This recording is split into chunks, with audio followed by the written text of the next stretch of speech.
My 20s were a life changing decade. I was lost, then found, then lost again.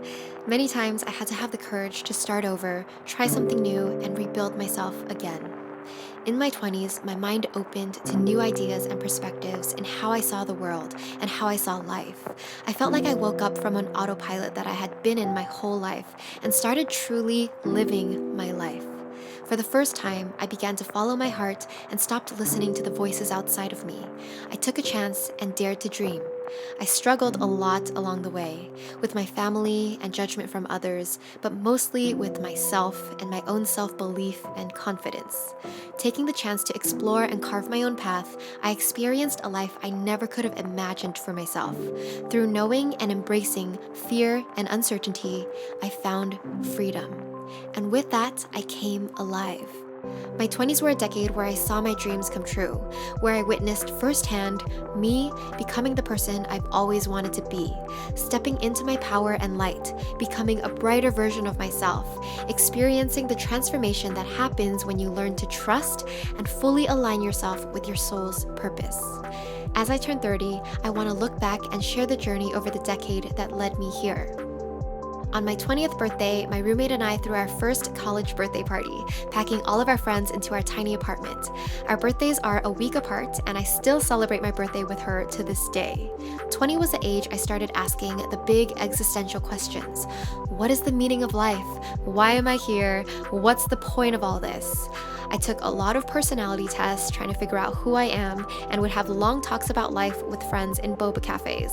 My summer internship at a large advertising agency cemented my conclusion that office life was not for me, and that would be the last time I'd ever have a 9-to-5 type job.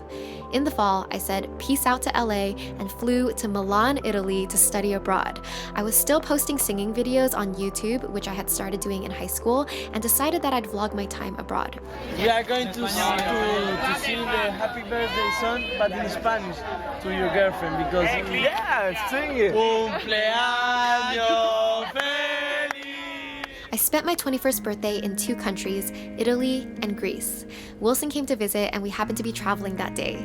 This was an extraordinary time in my life where I began diving into self-reflection, reading, and searching for a deeper meaning to life. Living in another country, I was able to get out of the bubble that I grew up in and all of the pressure and expectations of academic life at USC. While I was in Milan, I didn't go to class.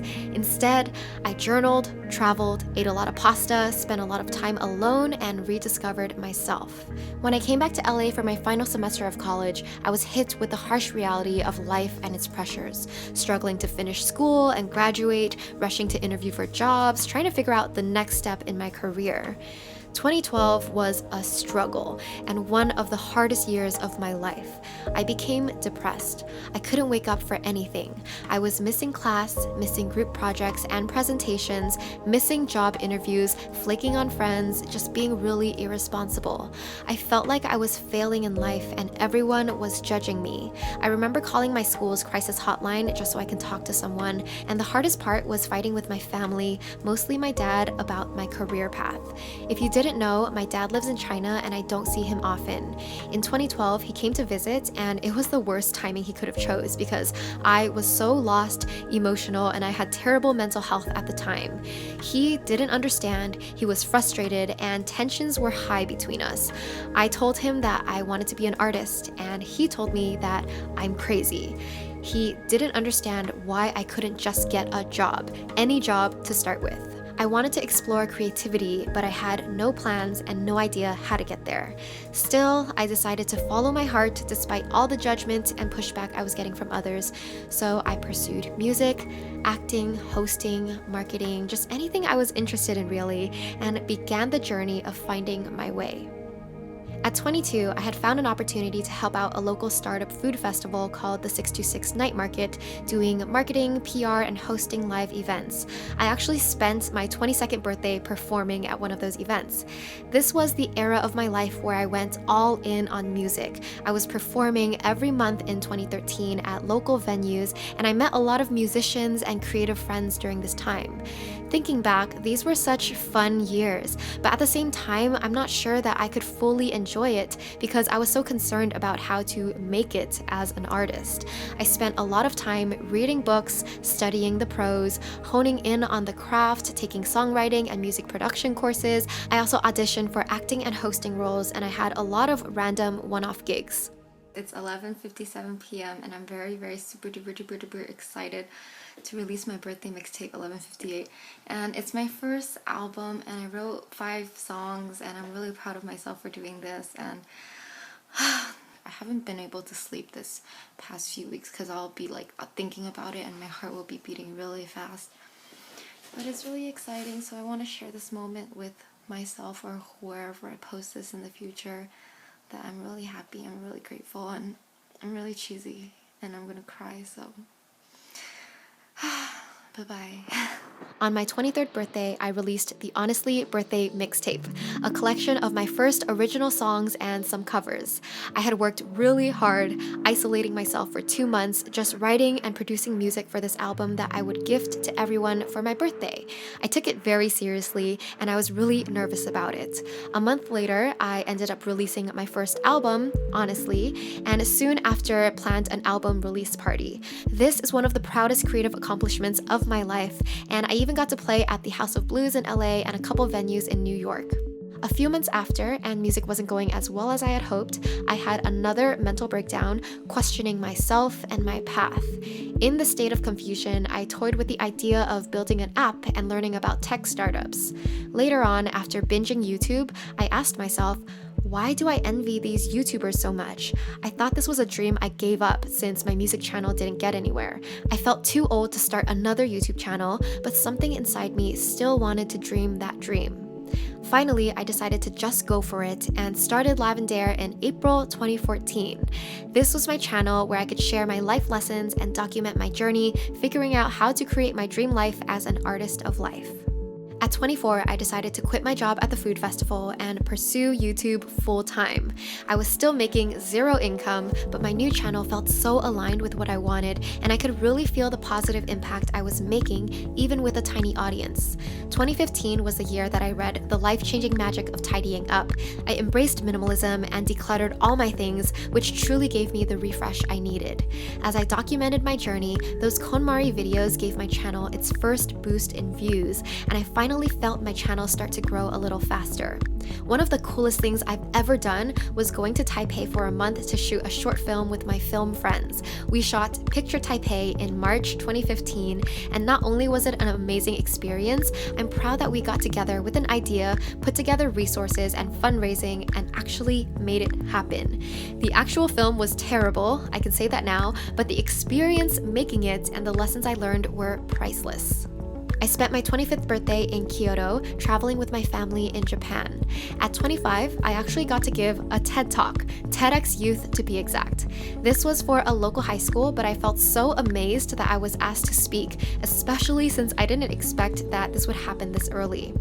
I started the Lavendaire Lifestyle podcast in May 2016, and later that year, I landed my first brand deal.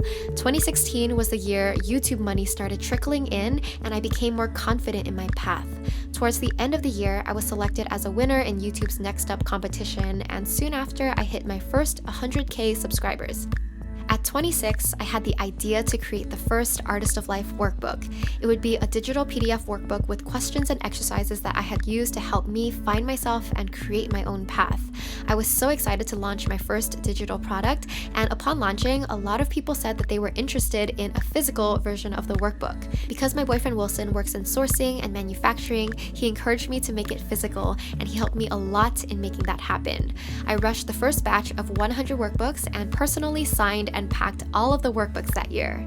I would call 2017 my going pro year. I registered Lavendaire as a business, feeling very official, and I hired my first freelancers, a podcast editor and an intern/assistant, Alice, whom I love and is still my right-hand woman today. At 27, the 2018 Artist of Life workbook was our first main workbook launch. We went from selling 100 physical copies in 2017 to almost 2,000 in 2018. That was a launch with a lot of delays and issues. It was tough, but we got through it and I learned so much from it. In 2018, I moved in with Wilson to our first apartment together. We had so much fun at this apartment, having friends over often and living in a lively neighborhood. I started meeting more YouTubers and feeling seen by people I had admired for years, like Jen Im, Michelle Phan, and Marie Forleo. I got invited to my first brand trip to Hawaii and also bought my dream car, a Tesla. I also became a plant mom and started learning astrology. I visited my dad in Shanghai after not seeing him for 3 years and brought him one of my workbooks. It was a symbol of the success I've been having in my career. I showed him my website and videos for the first time, as well as the comments I got from people, specifically Chinese comments, so he could understand.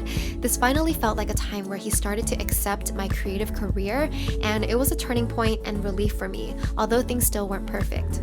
At 28, we hosted our first Lavender launch event where we launched the 2019 Artist of Life workbook and the new daily planner. I also launched the Create Your Dream Life course this year. I started feeling burnt out and disconnected from my work, so in September, I took a solo trip to Bali for 3 weeks where I spent a lot of alone time exploring, journaling, doing yoga and breathwork, being in nature, and just giving back to myself. That was a life-changing, mind-opening, soul-nourishing experience, and I felt like I released a lot of baggage during my time there. It helped me look at my own notions of self-worth, why I had been trying so hard to succeed, why I felt like I had to prove myself to others. After Bali, I went to China with my best friend for the first time to attend her family's lavish wedding in Beijing.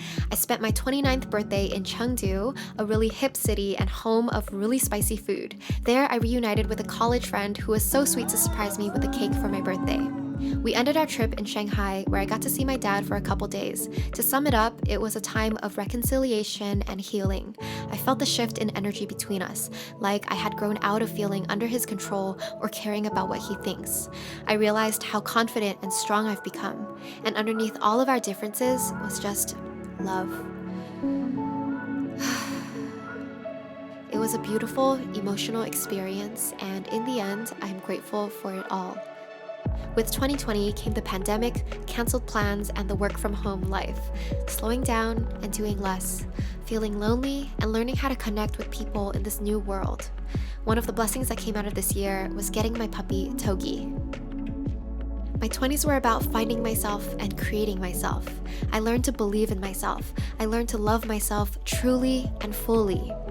Looking back, I feel like life was more interesting when I didn't have things figured out, because that openness led to new opportunities that I couldn't have planned or imagined for myself. I had so many rich experiences in those early years when I wasn't making any money. Once I found a clear path and success, life became a little more routine and predictable because I had a direction now. That's not to say that one is better than the other, but I just want to show that it's okay to be lost. It's okay to not have everything figured out. That space is where magic can enter and create a more interesting life story. Looking back, it was all beautiful, and I'm so proud of the life that I've lived. Now I am 30, flirty, and thriving.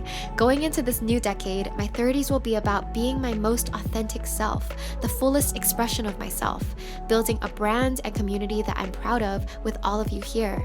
If 20-year-old Eileen could see where 30-year-old Eileen is in life, she'd be crying of astonishment and happiness. She'd feel validated that her dreams were not as wild and crazy as others led her to believe, that she truly has a light that she's meant to share, that it's possible.